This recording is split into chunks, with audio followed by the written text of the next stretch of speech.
하나님 말씀 보겠습니다. 요한계시록 1장 9절부터 20절까지 보겠습니다. 요한계시록 1장 9절부터 20절까지 제가 낭독하겠습니다. 나 요한은 너희 형제요 예수의 환난과 나라와 참음에 동참하는 자라.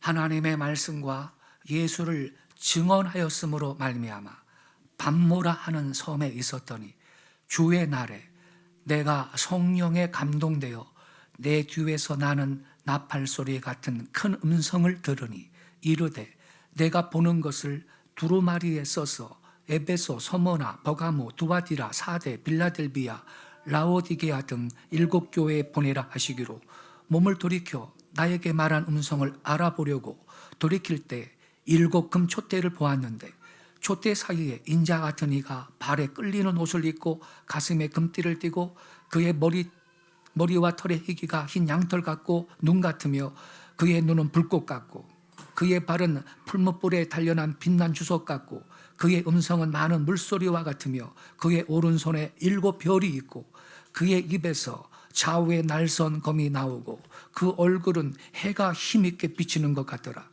내가 볼 때 그의 발 앞에 엎드러져 죽은 자같이 되매 그가 오른손을 내게 얹고 이르시되 두려워하지 말라. 나는 처음이요 마지막이니 곧 살아있는 자라. 내가 전에 죽었었노라. 볼지어다 이제 세세토록 살아있어 사망과 음부의 열쇠를 가졌노니 그러므로 내가 본 것과 지금 있는 일과 장차 될 일을 기록하라. 20절은 같이 읽겠습니다. 시작. 내가 본 것은 내 오른손에 7 별의 비밀과 또 7 금촛대라. 7 별은 7 교회의 사자요 7 촛대는 7 교회니라. 아멘. 오늘 아침 함께 읽은 이 본문 말씀을 중심으로 7 금촛대 사이를 운행하시는 예수, 이러한 제목 아래 말씀을 드리도록 하겠습니다. 사도 요한은요 AD 95년, 96년 로마 황제 도미티안 황제의 박해가 극심했을 때 밤모라고 하는 섬에 유배되었습니다. 원래는 펄펄 끓는 불가마에 집어 던졌는데 죽지를 않더라는 거예요. 그래서 어쩔 수 없이 이 밤모섬에 유배를 시켰다고 합니다. 그런데 어느 주일날 이 사도 요한이 밤모섬에서 기도하고 예배할 때 성령의 감동이 되어서 뒤에서 나는 큰 음성을 들었습니다. 10절 말씀 다시 보세요. 주의 날에 내가 성령에 감동하여 내 뒤에서 나는 나팔소리 같은 큰 음성을 들으니 이렇게 기록이 되어 있어요. 여러분, 사도 요한은요 그가 이 나팔소리 같은 큰 음성을 듣고 계시를 받은 날을 명기를 하고 있습니다. 어떤 날이에요? 주의 날이라 그랬어요. 주의 날. 여기에서 주의 날은 헬라어로 주께 속한 날, 이런 의미예요. 주께 속한 날. 어떤 날이죠? 주님께서 부활하신 날을 의미하는 것입니다. 곧 일요일입니다. 그러니까 오늘날 우리들이 지키고 있는 주일, 또 로드 데이, 주일을 가리키는 것입니다. 여러분, 혹시 이 말씀을 읽을 때 굳이 그가 계시를 받은 날을 주의 날이라고, 주일이라고 밝히고 있는 이유가 뭘까? 그거 여러분 의문을 품어본 적 없습니까? 사도 요한이 이 계시록에서 일요일을 주의 날, 주일이라고 부른 이래로 교회도 이 날을 주일이라고 불렀습니다. 여러분, 주일은요 말 그대로 주의 날입니다. 그렇기 때문에 성도들은 주일을 성수해야 될 의무가 있는 거예요. 왜요? 주의 날이니까. 내 날이 아니니까. 그래서 어떤 분은 좀 심한 말인데 말이죠, 주의 날을 주님께 안 드리고 자신을 위해서 쓰는 것을 날도놓은 놈이라고 그러더라고요. 날도놓은 놈이라고. 주의 날이니까. 여러분, 주일은 성일입니다. 이 날은 다른 날들과 구별됩니다. 이 날은 특별한 날입니다. 자, 제가 아까 질문을 했는데 왜 굳이 사도 요한은 그가 계시받은 날을 주의 날이라고 밝히고 있을까? 이 날은 성일이기 때문에 모든 성도들이 이 날을 존중하도록, 성일이라는 사실을 인식하도록 하기 위해서 이 주의 날이라고 밝히고 있는 것입니다. 여러분, 주님의 날은 주님을 위한 날입니다. 우선순위가 주님을 위한 날이라고요. 주님을 위해서 살아야 하는 날입니다. 주님께 예배하고 주님을 위해서 봉사해야 하는 날이죠. 성도의 교제를 실천하는 날입니다. 주일은 구별된 날이라는 것이죠. 성별해서 지켜야 할 날인 것입니다. 어떤 분은 그래요. 다 주의 날이라고. 당연하지요. 시간을 만드신 분은 하나님이신데 1년 365일이 다 주의 날이죠. 그렇지만 일의 하루 일요일, 이것을 성경은 주의 날이라고 명기를 하고 있습니다. 다 주의 날이니까 뭐 다 똑같은 겁니까? 이 날은 특별한 날인 것이죠. 자, 여러분 생각해 보세요. 사도 요한이요 반모섬에 유배되어 있는데 그는 매일 기도했을 겁니다. 다니엘처럼. 다니엘이 하루에 3번 기도했죠. 베드로도 바울도 하루에 3번씩 기도했습니다. 정시에. 이거는요 당시에 모든 경건한 유대인들의 관습이었습니다. 그러니까 사도 요한도 반모섬에 유배되어 있었지만 그는 매일 기도했을 겁니다. 그것도 한 번이 아니고 정시가 되면 하루에 3번씩 꼭 기도했을 것입니다. 그러나 부활하신 예수님은 사도 요한한테 주의 날 나타났습니다. 일요일에 나타났다니까 여러분. 그리하여 요한은 일요일에 계시를 받고 요한계시록을 기록하게 된 것입니다. 여기에서 뭐 깨달아지는 게 없습니까? 여러분, 주의 날은 특별한 날입니다. 주의 날은 주님을 만나는 날입니다. 주님이 저와 여러분을 만나 주시는 날이라니까요. 이 날에 우리는 주님의 임재를 체험하는 날이고요, 새롭게 기름 부으심을 경험하는 날인 것입니다. 이 날에 우리는 신령한 은혜와 주의 특별한 임재의 복을 체험하는 날인 것입니다. 사도 요한이 그랬어요. 그는 매일 기도했어요. 그렇지만 주의 날에 성령의 감동에서 주님의 음성을 듣고 그렇게 사모하던 주님을 만나고 계시록을 쓰게 됐던 것입니다. 그런 거로 교하신 성도 여러분, 주님의 날을 존중할 수 있는 여러분이 되시기를 바랍니다. 이 날은 우리가 복받는 날입니다. 이 주의 날에 사도 요한이 주의 날이니까 당연히 예배했겠죠. 예배하고 기도할 때 성령의 감동을 한 것입니다. 그래서 뒤에서 나는 나팔소리 같은 큰 음성을 들었는데 그때 주님께서 요한한테 하신 말씀이 뭐냐?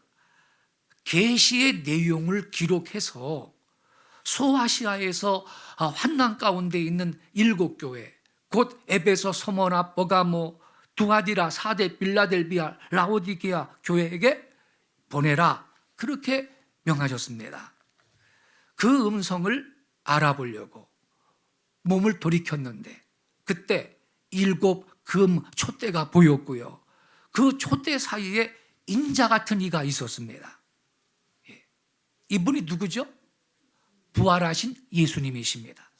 왜냐하면 17절 18절에 보니까 그 인자 같은 분이 이렇게 말을 했어요. 17절 18절 자막 한번 그 17절 18절만 한번 넣어 올려주세요. 제가 읽어드릴게요. 내가 볼 때 그의 발 앞에 엎드러져 죽은 자 같이 되매 그가 오른손을 내게 얹고 이르시되 두려워하지 말라 나는 처음이요 마지막이니. 18절이 중요해요. 곧 살아있는 자라. 내가 전에 어떻게 했었다 그래요? 죽었었노라. 내가 전에 죽었었노라. 근데 지금은요 살아있다 그랬어요. 볼지어다 이제 세세토록 살아있어 사망과 음부의 열쇠를 가졌노니. 자, 전에는 죽었었는데 이제 살아있대요. 부활하신 예수이신 것입니다. 할렐루야. 예. 그래서 여기 지금 7 금촛대 사이에 계신 그 인자 같은 이의 정체가 뭐냐? 예수이신 것입니다. 주석학자 이상근 박사는요, 이 구절을요, 그의 요한계시록 주회서에서 이렇게 해석을 했어요. 살아있는 자다.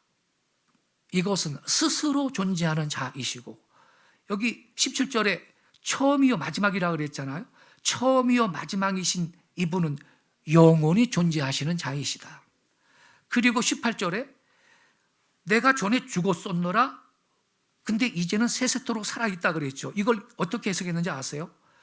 예수 그리스도의 부활의 역사적 사실을 가리킨다 그랬어요.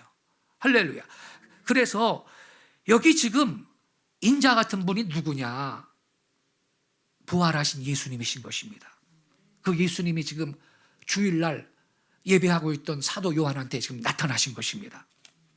인자 같은 이라 그랬는데 이 인자는요, A son of man이죠. 예. son of God이 아니에요. 인자. 예. A son of man인데 이거 직역하면요, 그 사람의 아들로서 예, 구약 성경에서 오시라고 예언한 메시아를 가리키는 말입니다. 이 인자가. 그래서 여러분 신약 성경에 보면요, 예수님께서 자기 자신을 소개할 때 인자라고 했어요. The Son of Man, 인자라고 했어요. 82번이나 인자라는 말을 사용하셨어요. 여러분, 예수님은 자신을 인자라고 칭하셨어요. 그 이유가 뭔지 아세요? 구약 성경 다니엘서 7장 13절에 보면요, 다니엘이 밤에 보았던 환상에 인자 같은 이가 등장을 하고 있습니다. 그 인자에 대한 계시가 14절까지 기록이 되어 있는데, 자, 저기 13절을 보세요. 내가 또 밤 환상 중에 보니 인자 같은 이가, 여기 인자 같은 이가 나오죠. 인자 같은 이가 뭐를 타고 왔대요? 하늘 구름을 타고 와서. 여러분, 예수님이 재림하실 때 구름 타고 재림하신다고 성경에 써 있죠? 예? 인자 같은 이가 하늘 구름을 타고 와서 예적부터 항상 계신 이에게 나아가 그랬어요. 예적부터 항상 계신 이는 성부 하나님입니다. 성부 하나님. 그 앞으로 인도됨에 14절로 갑니다. 그에게, 그는 뭐예요? 인자 같은 이입니다. 13절에 나오는 인자 같은 이. 예, 구름 타고 오신 인자 같은 이인데, 그 인자 같은 이에게 그에게 권세와 영광과 나라를 주고 모든 백성과 나라들과 다른 언어를 말하는 모든 자들이 그가 누구예요? 그 인자 같은 이예요. 그를 섬기게 하였으니 그의 권세는 소멸되지 아니하는 영원한 권세요. 그의 나라는 그 인자 같은 분이에요. 그의 나라는 멸망하지 아니할 것이라. 이렇게 기록되어 있죠. 자, 여러분, 여기 구약 성경 다니엘서에 기록된 이 인자 같은 이는요, 신적 존재인 메시아를 가리키는 거예요. 말세에 하나님의 왕국을 완성할 천상적인 존재이십니다. 이 메시아가 다니엘서에 인자 같은 이라고 계시가 된 거예요. 그런데 예수께서는 자기를 뭐라고 부르셨어요? 인자라 그랬어요. 인자라고. 왜 그랬을까요? 왜 그렇게 칭하셨을까요? 예수님은 당신을 인자라고 하심으로써 자기 자신이 구약 성경 다니엘서에 예언된 그 인자 같은 이가 나다, 이렇게 공헌을 하셨던 것입니다. 할렐루야. 그래 여러분, 예수님은 공생의 사역을 하실 때 벌써 여러분 12살 때 성전에 있을 때 말이죠, 잃어버리고 부모가 찾아왔을 때 내가 내 아버지 집에 있어야 될지 알지 못했느냐고 이렇게 답변을 하죠. 당신이 메시아라는 사실을 예수님은 그 자의식을 갖고 있었습니다. 구약성경 다니엘서 다 알고 계셨다고요. 그래서 여기 지금 요한계시록에 이 지금 사도 요한 앞에 나타난 그 인자 같은 분, 그것은 예수이셨던 것입니다. 예. 부활하신 예수님이 주일날 예배하고 있던 사도 요한 앞에 지금 나타난 것입니다. 근데 어떠한 모습으로 나타나셨죠, 여러분? 오른손에 7벼를 잡고서 7 금촛대 사이를 다니시는 것으로 그렇게 기록이 되어 있습니다. 첫째, 그 인자 같은 분은 오른손에 7벼를 붙잡고 계세요. 이 별들은요, 그의 사역자들입니다. 사역자들, 그의 종들이에요. 그 종들을 주님이 자기 종들을 오른손에 붙들고 있는 거예요. 예. 왜 왼손이 아니고 오른손이죠? 오른손은 힘의 조소입니다. 즉 힘 있는 당신의 오른손에 예수님은 자기 종들을 붙들고 계시는 것입니다. 그리고 우리 예수님께서는 7 금촛대 사이를 거닐고 계세요. 이 금촛대는 교회를 상징하는 것이었습니다. 즉 예수님은 교회들 가운데 지금 다니고 계시는 겁니다. 예. 교회들 가운데 거니시고 있는 것입니다. 계시록 1장 13절 여러분 다시 보세요. 1장 13절에 보니까 촛대 사이에 인자 같은 이가 이 발에 끌리는 옷을 입고 촛대 사이에 인자 같은 이가 지금 계십니다. 그런데 여러분, 예수님은 그 7 금촛대 사이에 가만히 서 계신 게 아니고 촛대 사이를 거니시는 분이시라고요. 자, 2장 1절로 가보면요, 이렇게 써 있어요. 에베소서 계시록 2장 1절에 잘 들어보세요. 에베소 교회의 사자에게 편지하라. 오른손에 7벼를 붙잡고 7 금촛대 사이를 거니시는 이가 이르시되. 7 금촛대 사이를 어떻게 한다고요? 거니시는 이가 이르시되. 그래서 여러분, 이 예수님은요, 촛대 사이를, 즉 교회들 가운데 지금 거닐고 계시는 분이시다 이 말인 것입니다. 여러분, 7 금촛대는요, 당시의 소아시아의 7 교회를 상징하는 것이었어요. 왜냐하면 계시록 1장 20절, 아까 우리가 마지막 절인데 같이 읽었죠? 20절을 다시 한번 띄워주세요. 내가 본 것은 내 오른손에 7별의 비밀과 또 7 금촛대라. 하반절에 그게 뭔지 기록이 되어 있죠? 7별은 7 교회 누구라고요? 사자요. 즉 주님께서 오른손에 붙들고 있는 7별은 그의 사역자들, 7 교회 담임 목사님들이라는 거죠. 7 촛대는 뭐라 그랬어요? 7 교회니라 그랬어요. 예. 그래서 7 금촛대는 소아시아에 있었던 7 교회를 지금 상징하는 것이에요. 우리 예수님께서는 소아시아 7 교회 임재하시고 운행하고 계시는 분으로 지금 나타났습니다. 근데 여러분, 여기서 이 7 교회는요, 문법적인 역사적인 의미로는 당시에 존재했던 소아시아의 7 교회를 뜻하지만 예언적인 의미에서는 사도 요한 당시부터 주님께서 다시 오시는 날까지 이 지구상에 존재할 모든 교회를 가리키는 거예요. 왜냐하면 7은 완전수예요.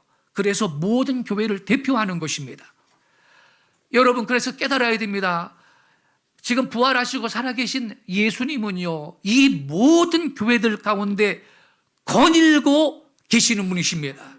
예. 살아계신 예수님께서 금촛대 사이를 걷고 계셔요, 여러분. 예수님은 당신의 교회들 중에 다니시고 계시는 거예요. 오늘 아침에 여기 우리 분이엘 교회 안에 계시는 분이십니다. 할렐루야. 믿으시죠, 여러분? 뿐만 아니라 여러분, 지금이요, 시대의 밖에 가운데 있는 장이동의 사랑제일교회 안에도 그분이 계십니다. 불꽃 같은 눈으로 그 사랑제일교회 성도들이 당하는 고난을 우리 예수님이 보고 계십니다. 당신의 교회에 폭력을 가하는 악인들을 교회 주인이신 예수님께서 지금 그 교회에서 보고 계시는 것입니다. 그 재건축 조합장 되는 분이죠. 두려워해야 됩니다. 예. 교회를 그렇게 해서는 안 되는 겁니다. 예. 앞으로 그분이 어떻게 될지 제가 설교 끝에 제가 말씀을 드릴게요. 예수님은 교회들 사이에 걸어 다니시면서 당신의 교회들을 보존하시고 지키시며, 예, 그 교회 성도들한테 신선한 기름을 부어주시고 성령을 주시려고, 예, 거닐고 계시는 것입니다. 자, 여러분, 근데 여기 보니까요, 교회를 금촛대로 지금 상징하고 있죠. 왜일까요? 교회가 얼마나 고귀한 존재인가, 이걸 알게 해주시는 것입니다. 여기 촛대 나오는데, 촛대, 교회를 일곱 금촛대라 그랬는데, 이 촛대의 모티브는요, 구약 성경에 나오는 성막과 성전의 성소 좌편에 있던 등잔대입니다. 등잔대. 예. 사진을 좀 보여주세요. 등잔대.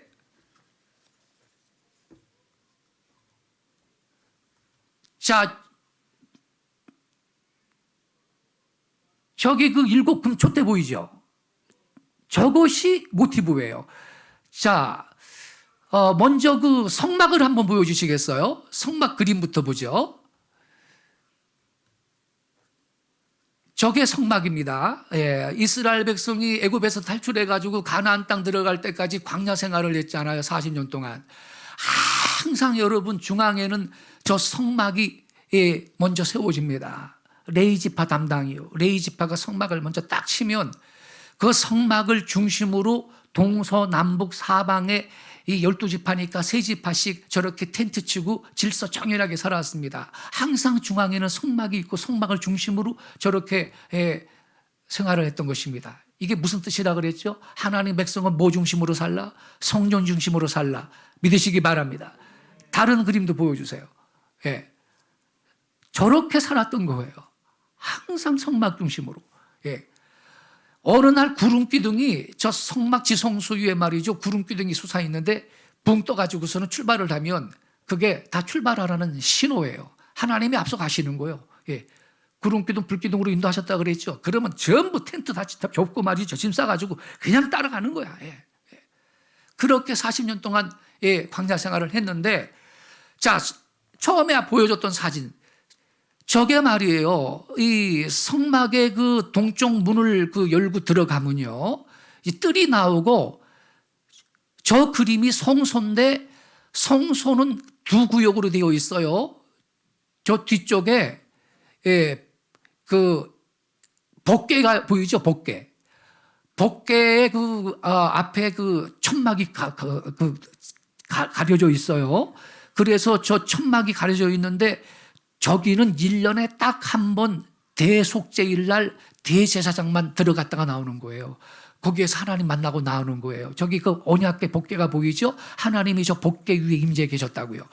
평상시는 성소에만 제사장들이 들어가서 하나님을 섬기는데 저 성소 왼쪽에 7 금촛대 보이죠?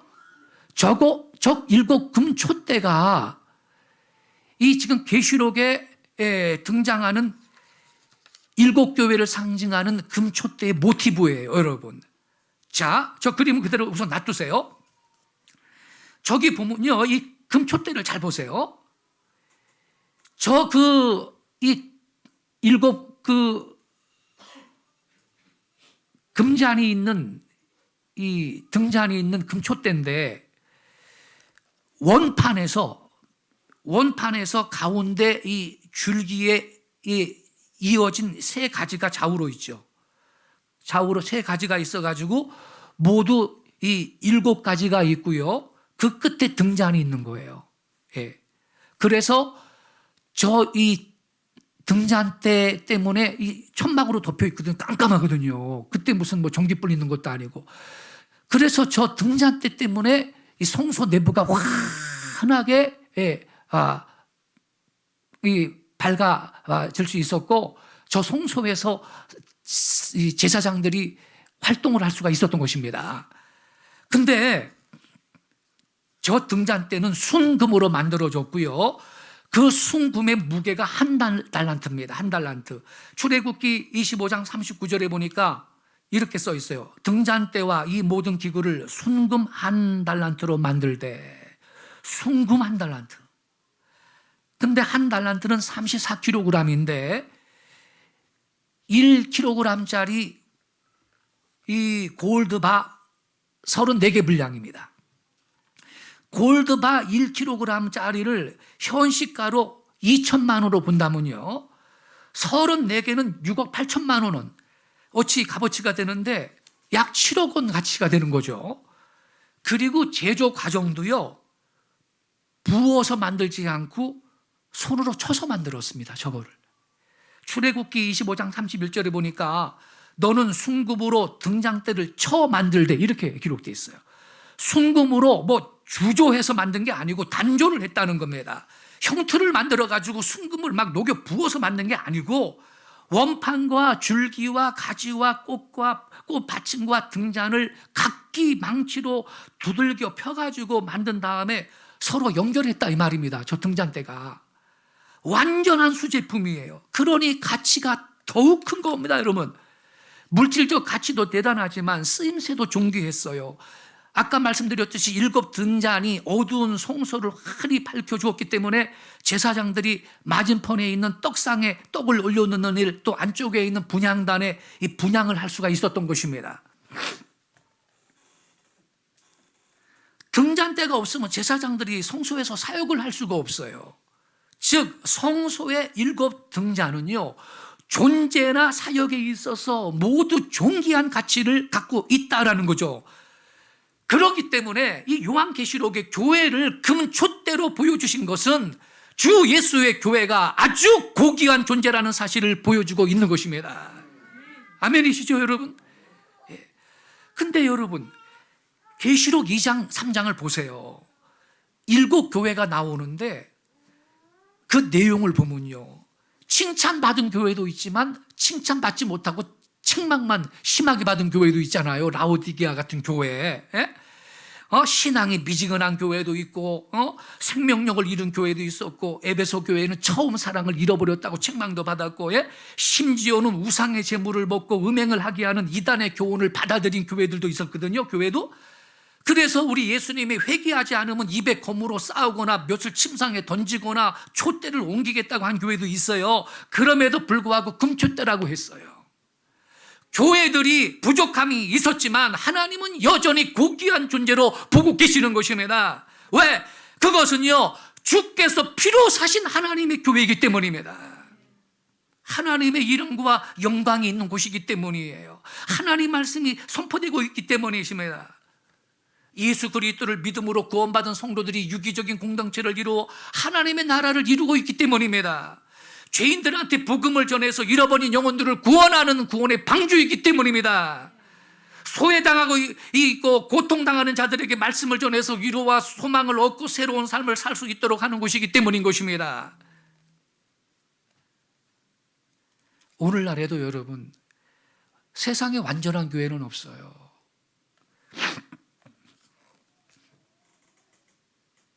스펄전 목사님이 이런 말을 했어요.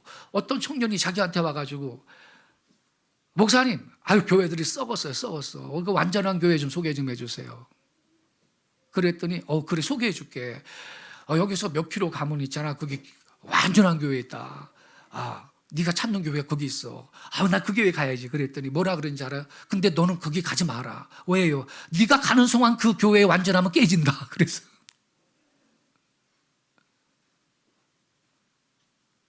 교회는 다 부족한 사람들이 모였어요. 병원과 같아요. 그래서 교회에 여러분, 안전한 교회는 세상에 없어요. 근데 사람들은요, 교회가 타락해서 위기라고 자꾸 말을 해요. 근데 여러분, 그럼에도 불구하고 주님의 교회는 고귀한 존재라는 사실을 우리는 믿어야 되고 알아야 돼요. 교회는 때로는 사탄이 볼 때 조롱하고 참수할 만한 조건들이 가끔 발생해요. 그럼에도 불구하고 하나님이 보실 땐 존귀하고 보배롭고 가치 있는 존재가 교회예요. 이 땅의 어느 기관보다, 어느 조직보다. 시편 16편 3절에 이렇게 써 있어요. 땅에 있는 성도들은 존귀한 자들이니 나의 모든 즐거움이 그들에게 있도다. 이사야 43장 3절에는 내가 내 눈에 보배롭고 존귀하며 내가 너를 사랑하여 쓴즉 그랬어요. 스바냐 3장 16절에는요, 그가 너로 말미암아 기쁨을 이기지 못하시며, 주님이 저와 여러분 때문에 기쁨을 이기지 못하시는 것을 믿으시기 바랍니다. 우리를 가장 누구보다 기뻐하시는 존재가 어떤 분인지 아세요? 우리를 사랑하시는 하나님이십니다. 아까 날 사랑하심 우리 찬양하지 않았습니까? 할렐루야. 성도로 구성된 이 교회는 촛대가 순금으로 된 것처럼 존귀하고 아름다운 존재라는 것입니다. 근데 여러분, 손봉호 교수 알죠? 이 손봉호 교수는 뭐라 그런지 알아요? 개신교 역사상 지금의 한국교회만큼 타락한 교회는 없었다, 이렇게 떠들고 있어요. 교회사를 알기나 해? 개신교 역사상 중세 천주교가 얼마나 타락했었는데. 그죠 여러분? 근데 개신교 역사상 지금의 한국교회만큼 타락한 교회는 없었대, 이렇게 여러분 비판을 하고 있어요. 손봉호 교수는요, 한국교회 일부의 문제를 지금의 한국교회라는 보편교회 개념으로 함부로 사용했어요. 손 교수는요, 부분을 전체로 보는 오류를 의도적으로 범하고 있어요. 이 손봉호 교수는요, 어떻게 해서든지 한국교회라는 보편교회를 개신교 역사상 가장 타락한 교회로 정죄하기 위해서 부분을 전체로 보는 오류를 의도적으로 범하고 있습니다. 박남은 목사님이라고 계세요. 박남은 목사님. 이분은 목회도 하고 계시는데 문학평론가고요. 그리고 인터넷 모 매체의 주간으로 활동하는 분입니다. 이 박남은 목사님이 한국기독타임즈에 손봉호 교수는 누구인가라는 글을 기고를 했어요. 이 글에서 손 교수의 그 오만한 언동에 대해서 이렇게 비평을 했습니다. 제가 한번 읽을 테니까 들어보세요. 필자가 보기에 더 심각한 문제는 지금의 한국교회는 개신교 역사상 가장 타락한 교회다라는 판단 명제다. 지금의 한국교회의 이 적지 않은 부분들, 특히 목회자들이 타락한 모습을 보이고 있는 것은 사실이지만 개신교 역사상 가장 타락한 교회라고 판단하고 있는 송 교수의 의도는 무엇이냐? 무슨 근거로, 무슨 잣대로 이런 판단을 그는 하고 있는 것인가? 여기서 필자가 근거나 잣대를 거론하는 것 자체가 어리석은 일이다. 왜냐하면 송 교수의 입장에서는 가장 타락한이라는 최상급의 비판 수사학이 필요하다. 그렇게 해야 한국교회는 가장 타락한 교회로 정지되는 동시에 비판 주체인 송 교수는 최상급 의인으로 격상되는 것이다. 정확히 지적했죠. 그리고 계속 이렇게 말해요. 지금 한국 땅은 한국교회를 공격하려는 좌파와 연합 세력에 포위되어 있다. 이런 마당에 좌파에게 한국교회를 공격할 수 있는 최상급의 비판 프레임을 제공하고 있는 송 교수는 누구인가? 그는 개신교의 낭랑공주인가? 아니면 좌파 진영에서 똑똑하다고 늘 머리를 쓰다듬어주는 좌파 개신교 비판 전남 수석 대변인인가? 미스터 쓴소리라는 별명을 갖고 있는 송 교수의 이 발언은 단순한 쓴소리가 아니다. 쓴소리는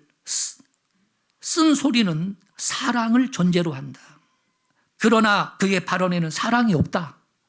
그의 발언에는 예수 그리스도가 없다. 예수 그리스도를 대체한 윤리만이 존재한다. 손 교수는 한국교회를 처참하게 무너뜨리면 무너뜨릴수록 그만큼 더 자신이 의로워지는 21세기 바리새인이다 그랬어요.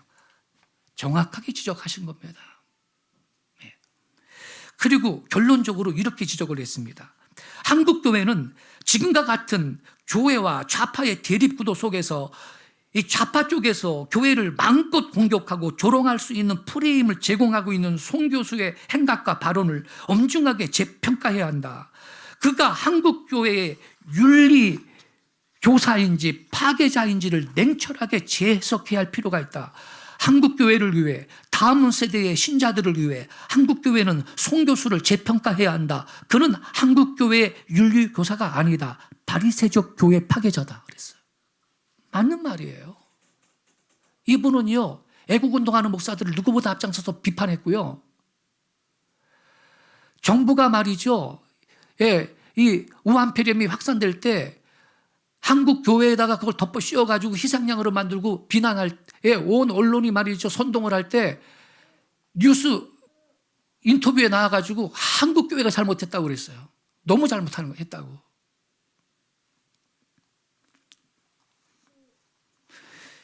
CCC 창설하신 김준곤 목사님이요, 1990년대 초에 하셨던 말이 있습니다. 이렇게 말을 하셨다고요. 서양 기독교는 역사가 2000년이다.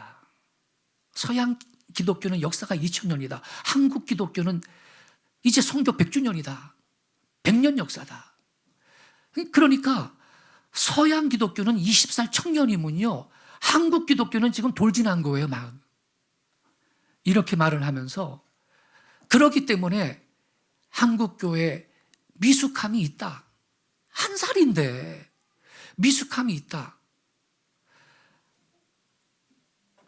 서양 기독교가 2000년 역사면 한국 기독교 지금 100년인데, 그래서 이 100년 동안 성장은 했지만, 짧은 기간에 성장을 했지만, 그러나 미숙함이 있는 거다. 그렇기 때문에 너무 가혹하게 한국교회를 비판하지 말라 그랬어요.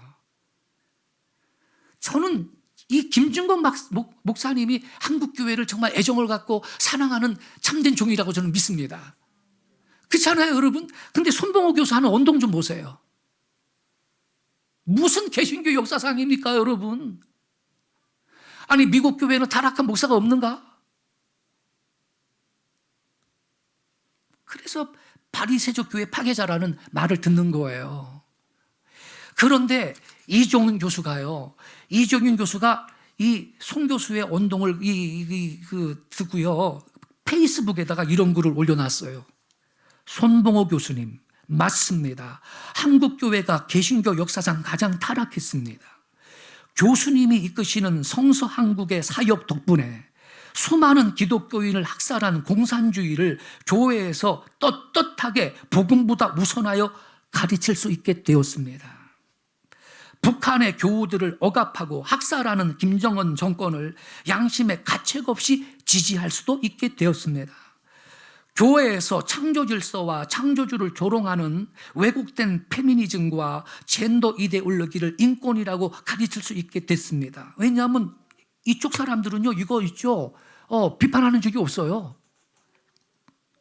오히려 비호하는 편이지. 칼빈이 봤다면 통곡할 만큼 성서한국과 교수님 덕분에 한국교회는 역사상 가장 타락한 교회가 되었습니다. 차마 감사하다는 인사는 못하겠습니다. 기꺼이 추방당할 준비가 된 평신도 대머리 있음 이렇게 해서 이종훈 교수 같은 사람이 필요해요. 제대로 말한 거죠. 세상에 말이죠, 이 성서한국 말이죠, 송 교수를 위시해서 목사가 세습을 한다는 등 명성교회 세습 그 문제 있을 때 그거를 자꾸 이슈하면서 말이죠, 엄청나게 비난을 했죠. 좋다 이거야. 그럼요. 근데 왜 평양의 3대 세습 독재 정권에 대해서는 비난을 한 번도 하는 적이 없습니까? 그렇게 세습을 싫어하면서. 응? 여러분 어떻게 생각하세요? 저 악랄은 인권을 무자비하게 탄압하는 저 악랄한 세습북한 독재 정권에 대해서는 한량없이 관대하고, 한국 교회 말이죠, 좀 미숙한 부분은 말이죠, 가혹하게 말이죠, 썩었다 그러고 말이죠, 타락했다 그러고 말이죠. 이게 손봉호 교수가 하는 일인 것입니다. 여러분, 그러나 오늘 본문에 보니까 소아시아 7교회가 문제가 많아서 그래도 여러분 7 금초대로 여러분 교회는 상징되고 있는 것입니다. 주님 오실 때 교회는 고귀한 존재인 걸 깨닫기 바랍니다. 세상에 교회가 없으면 소망이 없는 것입니다. 살아계신 예수께서 7별을 그의 오른손에 붙드시고 7 금초대 사이를 거닐고 계시는 것입니다. 그런 거로 누구든지 교회에 상처를 주는 일을 조심해야 할 것입니다. 지금 말이죠, 지난 목요일 날 그것도 야음을 타가지고 용역이 한 300명 보내가지고 사랑제일교회를 거의 때려 부수려고 작정을 하고 예배당 옆 건물에 올라가가지고 기와장을 던지고 말이에요. 깨진 그 항아리, 그 얼마나 날카요? 깨진 항아리 조각을 던지고 말이죠. 벽돌을 던지고 말이죠. 교회 차 부수고 말입니다. 목사님 승용차도 부수고 말이죠. 어떤 성도는 그 안에 성도들이 있었다고요. 그 벽돌에 맞아가지고 입술이 깨졌는데 이빨 안 부러진 게 다행이래요. 이래도 되는 거예요?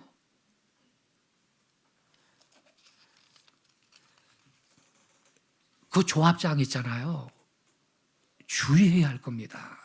제가 있죠, 교회를 이렇게 상처를 주다가 일찍이 세상 떠난 사람 2사람만 좀 얘기 좀 해드릴게요. 그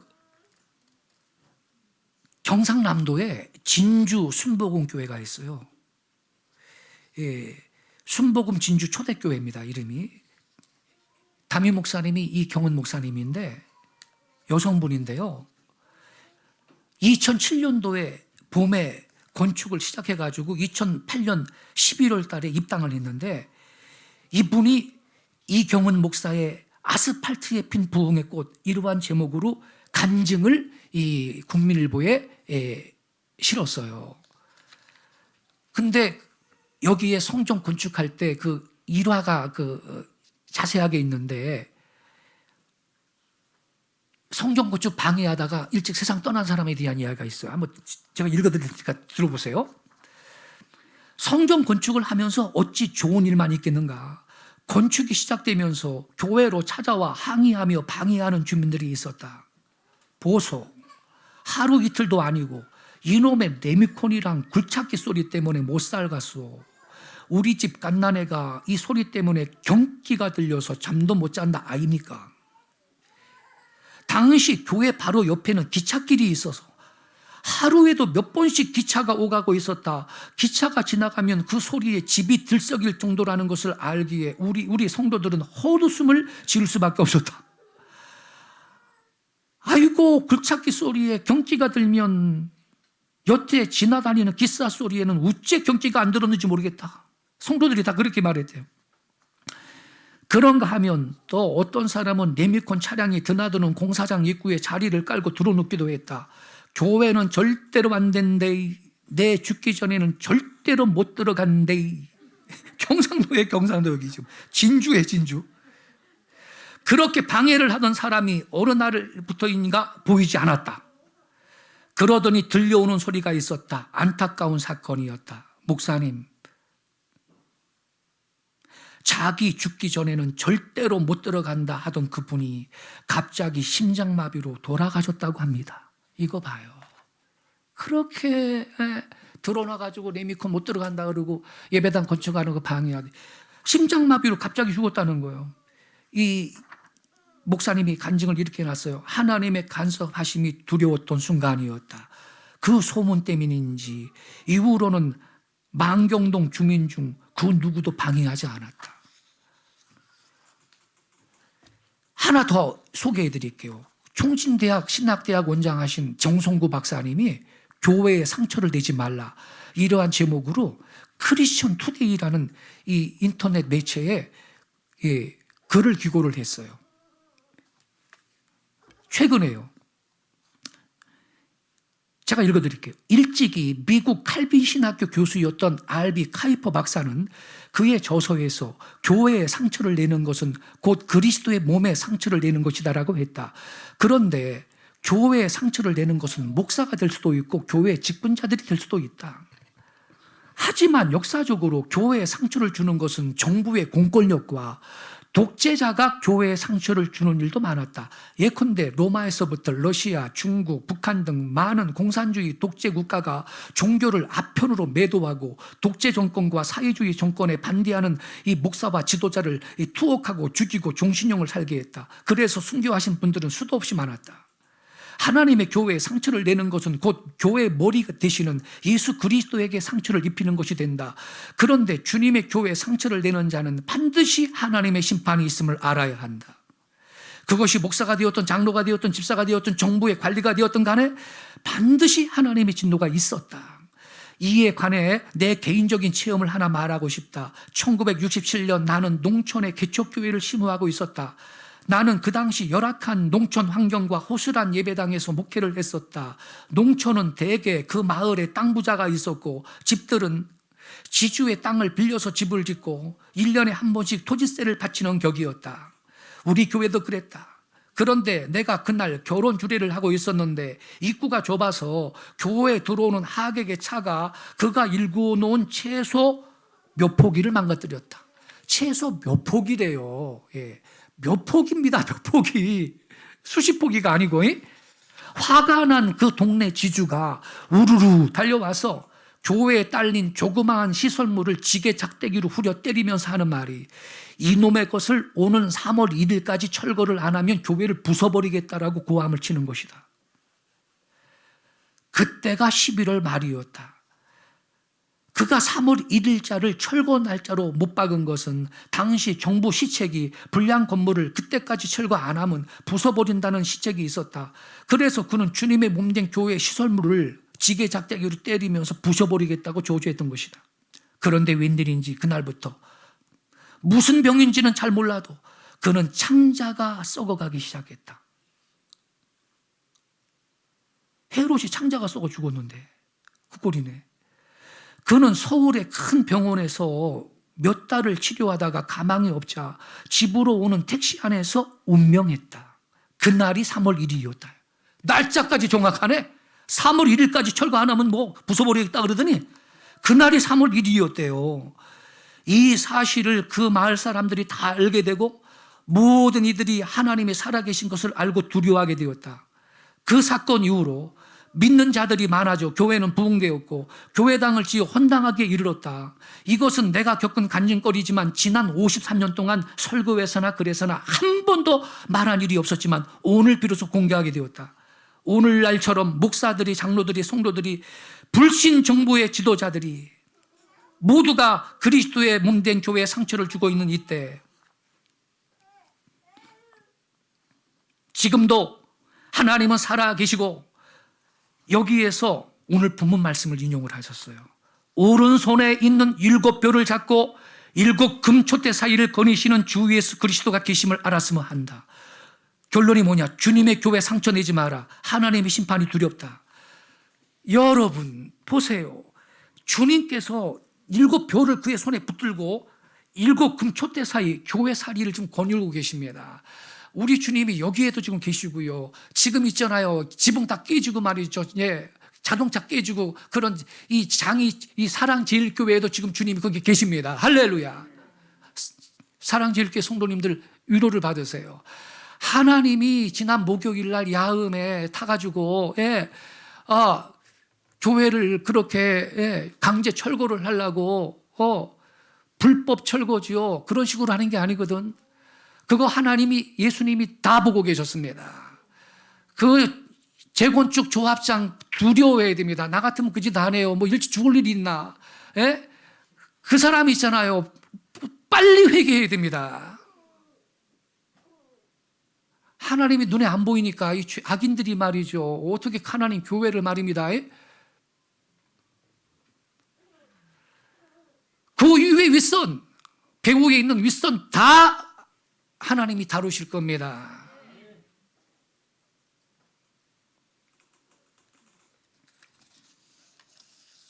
여러분, 주님은 지금도 오른손에 그 7뼈를 붙들고 7교회 사역을 운행하고 계세요. 그래서 지난 2000년 동안 교회가 무수히 박해를 받았지만, 세상 권력들이 교회를 무너뜨리려고 말로 탈 수 없이 핍박을 가했지만, 교회는 온 열방 가운데 여러분 세워졌던 것입니다. 할렐루야. 구소련 공산주의, 하나님의 존재를 부정하던 이 공산주의 종주국 구소련 망하고 없어진 거 보시라고요, 여러분.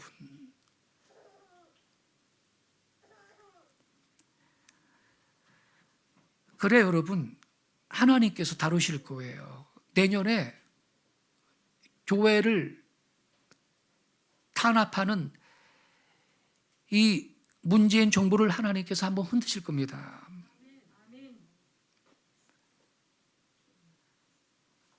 교회의 주인은 예수님이시고, 그 예수님께서 어제도 오늘도 영원토록 동일하신 분이시며, 그분이 교회를 지금도 붙드시고 지키시고 세우고 계시기 때문입니다.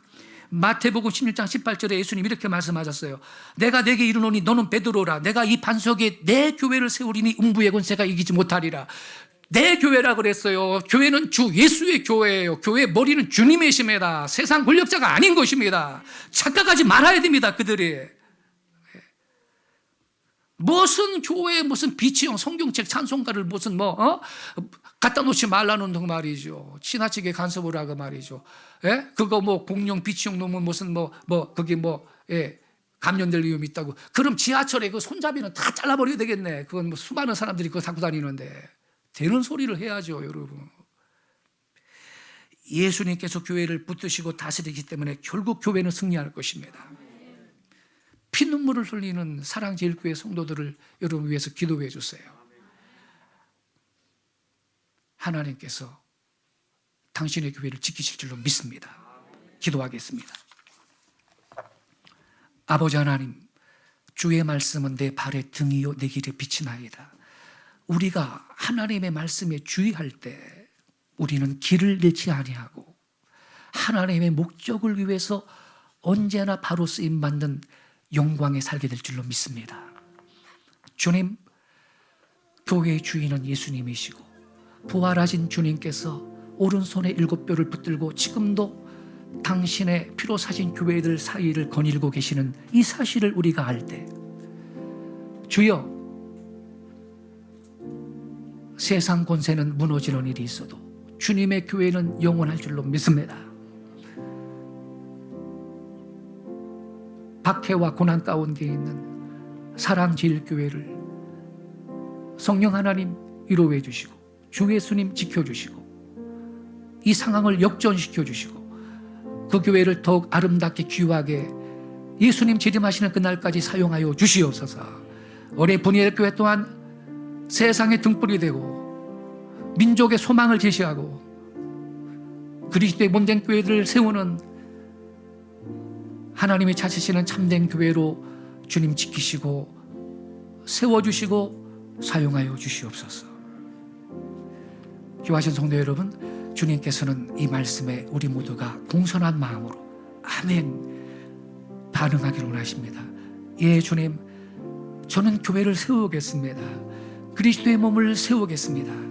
내 교회뿐만 아니라 이 땅에 있는 모든 교회들을 축복하며 세우겠습니다. 주님, 주님의 모든 교회들을 지키시고 붙잡아 주옵소서. 또 저 사랑제일교회를 더 강한 손으로 붙드시고 회복시켜 주시고 반전시켜 주시옵소서. 그리스도의 몸된 교회를 세우는 위대한 영광에 우리 모두가 살아가게 해달라고 우리의 주여 한번 힘차게 외치고 통성으로 기도하겠습니다. 주여, 주의 말씀은 내 발의 등이요